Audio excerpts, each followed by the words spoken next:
கும்பகோணம் வெற்றிலைக்கு புவிசார் குறியீடு வழங்கப்பட்டுள்ளது. இதன் மூலம் புவிசார் குறியீடுகள் வழங்கப்பட்ட பொருட்களின் எண்ணிக்கை 11ஆக அதிகரித்திருக்கிறது. தஞ்சாவூர் ஓவியம், கலைத்தட்டு, தலையாட்டு பொம்மைக்கு ஏற்கனவே புவிசார் குறியீடு உள்ள நிலையில் தற்போது கும்பகோணம் வெற்றிலைக்கும் புவிசார் குறியீடு வழங்கப்பட்டுள்ளது. கும்பகோணம் வெற்றிலை, அதே போல தோவாளை மாணிக்க மாலை உள்ளிட்ட பொருட்களுக்கும் புவிசார் குறியீடு வழங்கப்பட்டிருக்கிறது. அண்மை செய்தியாக பார்த்து கொண்டிருக்கிறோம். கும்பகோணம் வெற்றிலைக்கு புவிசார் குறியீடு வழங்கப்பட்டுள்ளது. தஞ்சாவூர் மாவட்டத்தில் புவிசார் குறியீடு பெற்ற பொருட்களின் எண்ணிக்கை 11ஆக அதிகரிக்கப்பட்டிருக்கிறது.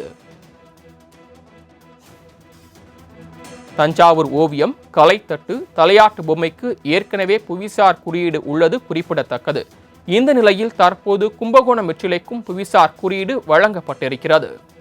கும்பகோணம் வெற்றிலைக்கு மட்டுமல்ல, அதே போல தோவாளை மாணிக்க மாலை உள்ளிட்ட பொருட்களுக்கும் தற்போது புவிசார் குறியீடு வழங்கப்பட்டிருக்கிறது.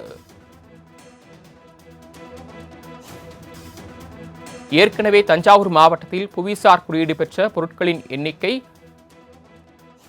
10ஆக இருந்த நிலையில் தற்போது வழங்கப்பட்டிருக்கக்கூடிய வெற்றிலைக்கு வழங்கப்பட்டுள்ள புவிசார் குறியீடு மூலமாக அந்த பொருட்களின் எண்ணிக்கை 11ஆக அதிகரித்திருக்கிறது. கூடுதல் விவரங்களை செய்தியாளர் அருள் வழங்க கேட்கலாம். அருள், இது குறித்த மேலும் தகவல்கள்.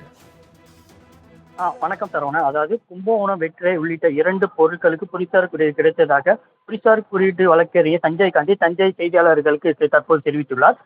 ஒரு பகுதியில் உற்பத்தி தயார் செய்யக்கூடிய மற்றும் விளையக்கூடிய பொருட்கள் அதன் பகுதியில் பெருமையை உணரக்கூடிய வகையில், அந்த பொருட்களை பெருமை உணர்த்தும் வகையிலும் அந்த பொருட்களுக்கு புவிசார் குறியீடு வழங்குவது வழக்கம்.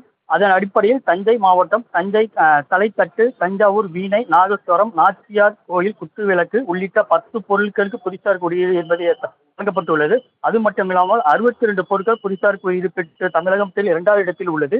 ஏற்கனவே பல பொருட்களுக்கு தஞ்சை மாவட்டத்தில் புவிசார் குறியீடு கிடைத்ததாகவும் வேளாண்மை சார்ந்த பொருட்களுக்கு புவிசார் குறியீடு கிடைத்ததாக கூறப்படுகிறது.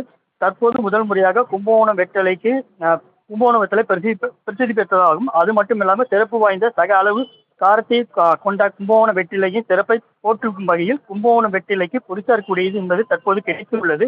மேலும் அதே போல தற்போது அவரை யாருக்கும் ஆட்சியினை தெரிவிக்காத நிலையில் புவிசார் குறியீடு கும்பகோணம் வெற்றிலைக்கு கிடைத்ததாக தெரிவிக்கின்றார். அதே போல பல 100 ஆண்டுகளுக்கு பழமையான கன்னியாகுமரி மாவட்டம் தேவானை பகுதியில் தயார் செய்யக்கூடிய மாநிலை மாலைக்கும் தற்போது புவிசார் குறியீடு வழங்கப்பட்டது பெருமை வாய்ந்ததாக அமைகிறது. சரவணன், தாங்கள் வழங்கிய தகவல்களுக்கு நன்றி. அருள் ரூஸ்வெல்ட்.